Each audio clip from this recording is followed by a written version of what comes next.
गांव के छोर पर टूटे फूटे मकानों के बीच एक छोटी सी दुनिया बसती थी, नेहा की दुनिया। 10 साल की नेहा की आंखों में बड़े सपने थे, पर गरीबी ने उन सपनों पर धुंध की एक मोटी परत चढ़ा रखी थी। उसके पिता एक दिहाड़ी मजदूर थे, जिनकी कमाई से बस 2 जून की रोटी मुश्किल से मिल पाती थी। माँ दूसरों के खेतों में काम करती, पर बीमारी ने उन्हें भी धीरे धीरे तोड़ना शुरू कर दिया था। नेहा ने कभी हार नहीं मानी। वो पास के सरकारी स्कूल में पढ़ती थी, जहाँ किताबों का नामो निशान कम और टूटी दीवारों की गूंज ज्यादा थी। पर नेहा के लिए वो स्कूल ही उसका मंदिर था। वो हर शब्द को निगल जाती, हर सवाल का जवाब खोजती। उसकी तेज बुद्धि और सीखने की ललक देखकर शिक्षिका सुमित्रा देवी भी हैरान थी।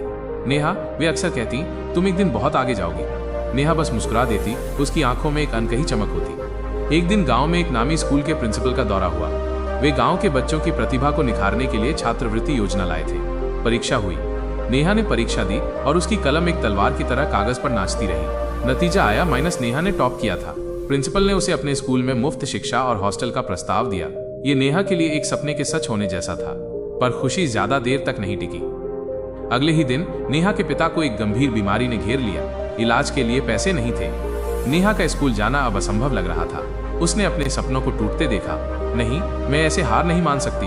उसने मन ही मन ठान लिया, ये सिर्फ एक कहानी नहीं, ये उस लड़की के संघर्ष की गाथा थी, जिसने हर बाधा को चुनौती दी थी। उसने स्कूल जाने से मना कर दिया और अपनी माँ के साथ खेतों में काम करने लगी।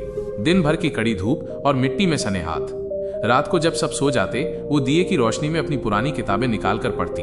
उसका दिल रोता, पर उसने अपनी आंखों में आंसू नहीं आने दिए। उसके सपनों की आग अभी भी धधक रही थी। एक शाम जब नेहा और उसकी माँ काम से लौट रही थी, तो उन्होंने एक पुराने जमींदार के बंगले के बाहर भीड़ देखी। जमींदार का बेटा विदेश से लौटा था और उसने एक अजीब घोषणा की थी। वो अपने पुश्तैनी खजाने का एक हिस्सा दान करना चाहता था, पर उसके लिए एक शर्त थी। उसे एक ऐसा व्यक्ति चाहिए था जो उसके पुरखों द्वारा लिखी गई एक प्राचीन पहेली को सुलझा सके।